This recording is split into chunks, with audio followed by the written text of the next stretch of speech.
Manipur News channel mayambu khurumjari loina nangasi maroiba pau pijari ahanbada nomai maru ngakpa ngambra yengalagani KCPMC Progressive Standing Committee gi emergency online meeting ama ngasi pangthoktuna film actress Maxina Suchitra Gipilina Meda makhoi gi mathakta warep khara lokre warep sing adudi ahanba warepta party na sangjaraknaba pikiba matamda thamoi sengna sangjaraktabana maram oiraga Manipuri film kumbadagi matam chupagi oina athingba thamba anisiba warepta politician Assam Rifle gi furit khawda yawba ijat yawdaba Miwoi Surrender Group phanek setpa Miwoi singna makhoi backing da leire haiduna KCPMC Progressive pu paisana leiba yaba amagum uraktuna khune ki Miwoi kya thajalaktuna party gi ijat soknaba torakpa asigidamak mafam matam chana thabak pakhatpa kari karamba thabakno haibadudi party na cherak piba loiraga lebak miyamda khanganba ahumso warepta KCPMC Progressive na thamliba athingba asibu Manipur Film Forum na henna section makata na ngakna satpa karigumba ngakna satpa ngamlaktrabadi akanba miyeng sangba Marisuba warepta KCPMC Progressive ki thabak tawada kanaguma any organization party na ayet apan pirakpa taragadi warning tawdana ayetpa pirakliba Miwoi tamak khangkatlaga chairak piba mangasa warepta politician dikadar mapung oina MLA minister singna nupi oibi singbu nampudan namja namthek pibada jenaramlabadi akanba chairak piba loinana nupi bu sanapotkum khanduna amuktang tuminaba 50,000 piba tika pibada report su party da leire miyamna su KCP ne bu hairadi paisa piraga yaba oina ubiribadu KCPMC Progressive tadi ubirakanu KCPMC Progressive ti Surrender Group phanek setpa huiroi nate miyam thajabu su kaidonungda manghanjaroi haiba wafamsi party gi maikidagi tamjarali makhata update da aranba propaganda de longmising thugumsi Laulolup manga masana commander ni haijaba S Suman Mintha Myanmar haiba Miwoi amana treasurer activity of General Anthony Simre Army Chief NN Science IM haina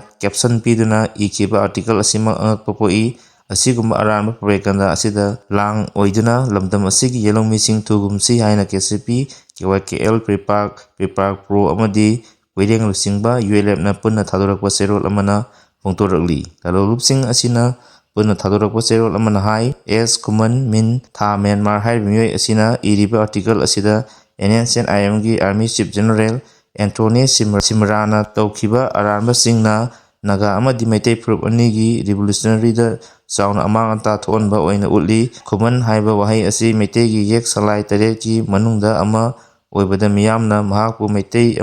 amana NNCN IM gi mathakta maral siba oina uhale tasenamak NNCN IM gi mathakta lalolop singna manung hanjana khangba leite amadi makhoi gi thabak thorongga ekhoi kariguma mong amatada mai linade mahana iriba wafamsing adudi intelligence unit natraga NNCN IM manungda khaktana khangada wafamni masida ekhoina khangjalubagi mathau tade asigama aran wafamsing pongtokpa asina naga amadi maitai community anigi nungsinadaba lijep thanaba sinbani haiba mayek sengna takli hairi man iriba article ladada General Anthony Simre na Indian Army amasung masigi chaminariba PDF ka pulaga naga amasung maitai fighter gi mayokta thabak tawri haina lana santokli adubu ground reality oinadi haukiba sahi amarom henba asida maitai insurgent group singdingam kai paringda Indian Army amasung makoibu sokotpa KNAB ga lanthengna lakli sanglo matam asida General Anthony Simre na Indian Army ga punna thabak taminabagi jingna wafa amata leite hairi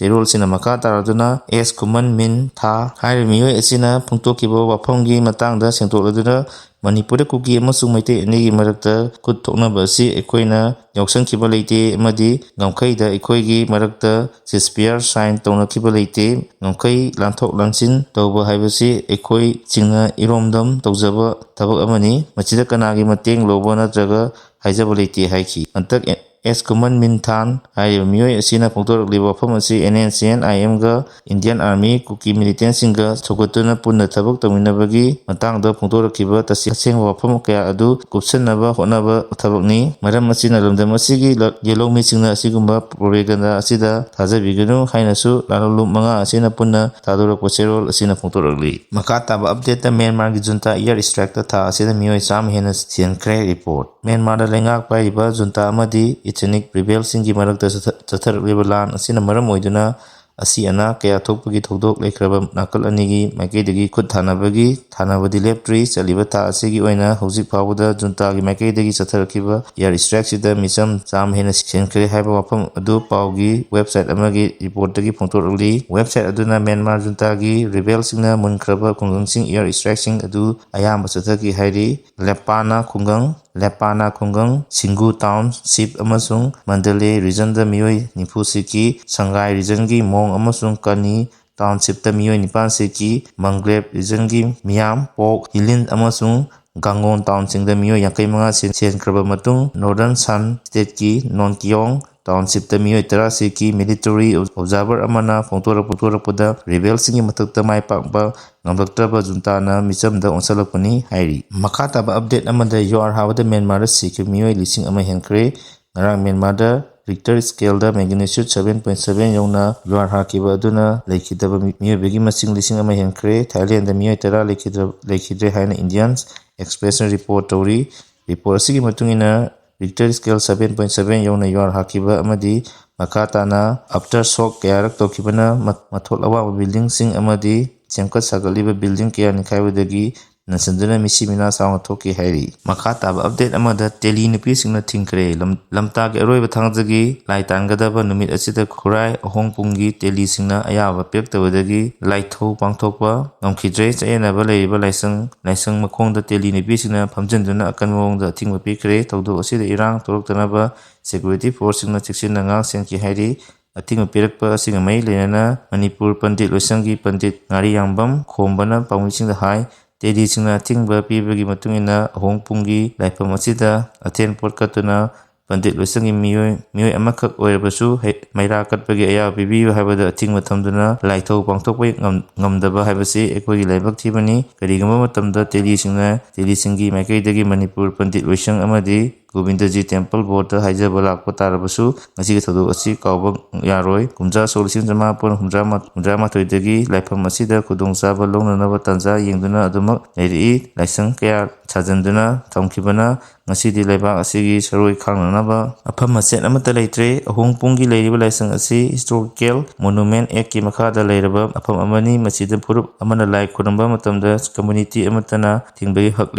ꯐꯥꯎꯕ ꯂꯩꯇꯦ ꯍꯥꯏꯅ ꯐꯣꯡꯗꯣꯛꯈꯤ꯫ ꯅꯥꯀꯜ ꯑꯃꯔꯣꯝꯗ ꯑꯍꯣꯡꯄꯨꯡ ꯂꯥꯏꯔꯦꯝꯕꯤ ꯁꯤꯟꯇꯥꯂꯨꯛꯀꯤ adviser ꯙꯟꯄꯇꯤꯅ ꯐꯣꯡꯗꯣꯛꯈꯤꯕꯗ ꯆꯍꯤ ꯑꯁꯤꯒꯤ ꯂꯝꯇꯥꯒꯤ ꯑꯍꯥꯟꯕ ꯊꯥꯡꯖꯗꯁꯨ ꯆꯌꯦꯠꯅꯕ ꯃꯔꯝ ꯑꯣꯏꯔꯒ ꯂꯥꯏꯐꯝ ꯑꯁꯤꯒꯤ ꯊꯣꯡꯖꯤꯜꯗ ꯂꯥꯏꯊꯧ ꯄꯥꯡꯊꯣꯛꯈꯤ꯫ ꯏꯅꯥꯠꯀꯤ ꯑꯣꯏꯕ ꯂꯥꯏꯐꯝ ꯑꯁꯤꯗ ꯏꯔꯥꯡ ꯁꯥꯒꯠꯅꯤꯡꯗꯕꯗꯒꯤ ꯆꯍꯤ ꯀꯌꯥꯒꯤ ꯃꯃꯥꯡꯗꯒꯤ ꯇꯦꯂꯤꯁꯤꯡꯒꯤ ꯑꯌꯥꯕ ꯂꯧꯗꯨꯅ ꯏꯊꯧ ꯄꯥꯡꯊꯣꯔꯛꯂꯤ꯫ ꯂꯩꯕꯥꯛꯀꯤ ꯑꯣꯏꯕ ꯑꯔꯨꯕ ꯄꯨꯡ ꯑꯁꯤꯕꯨ ꯀꯟꯅꯕ ꯆꯍꯤ 30 ꯍꯦꯟꯅ ꯀꯣꯔꯠꯇ ꯀꯦꯁ ꯇꯧꯗꯨꯅ ꯂꯥꯛꯂꯤ꯫ ꯃꯁꯤꯗ ꯂꯩꯕꯥꯛ ꯑꯁꯤꯒꯤ ꯑꯈꯪ ꯑꯍꯩ ꯈꯨꯗꯤꯡꯃꯛꯅ ꯑꯉꯝꯕ ꯃꯇꯦꯡ ꯄꯥꯡꯕꯤꯔꯒ ꯑꯍꯣꯡꯄꯨꯡ ꯂꯥꯏꯔꯦꯝꯕꯤꯒꯤ ꯈꯨꯕꯝ ꯑꯁꯤ ꯀꯟꯃꯤꯟꯅꯁꯤ꯫ ꯂꯣꯏꯅꯅ ꯆꯍꯤ ꯑꯁꯤꯒꯤ ꯑꯋꯥ ꯑꯅꯥ ꯇꯥꯔꯛꯀꯗꯕ ꯄꯨꯝꯕ ꯂꯥꯏꯊꯧꯒꯤ ꯄꯥꯡꯊꯣꯛꯀꯗꯕ ꯑꯊꯤꯡꯕ ꯄꯤꯐꯝ ꯊꯣꯛꯇꯦ ꯍꯥꯏꯅꯁꯨ ꯃꯍꯥꯛꯅ ꯃꯈꯥ ꯇꯥꯅ ꯐꯣꯡꯗꯣꯛꯈꯤ꯫ ꯄꯥꯎ ꯑꯁꯤꯒ ꯂꯣꯏꯅꯅ ꯉꯁꯤꯒꯤꯗꯤ ꯃꯔꯨꯑꯣꯏꯕ ꯄꯥꯎ ꯄꯤꯖꯕ ꯃꯇꯥꯡ ꯑꯁꯤꯗ ꯂꯣꯏꯖꯔꯦ꯫ ꯃꯈꯥ ꯇꯥꯕ ꯑꯞꯗꯦꯠꯀꯤꯗꯃꯛ ꯃꯌꯥꯝ ꯄꯨꯟꯅ ꯉꯥꯏꯃꯤꯟꯅꯁꯤ꯫ ꯂꯣꯏꯅꯅ ꯆꯦꯅꯦꯜ ꯑꯁꯤꯕꯨ ꯅꯨꯡꯁꯤꯕꯤꯗꯨꯅ ꯂꯥꯏꯛ ꯑꯃꯗꯤ ꯁꯕꯁꯀ꯭ꯔꯥꯏꯕ ꯇꯧꯕꯤꯔꯝꯃꯨ꯫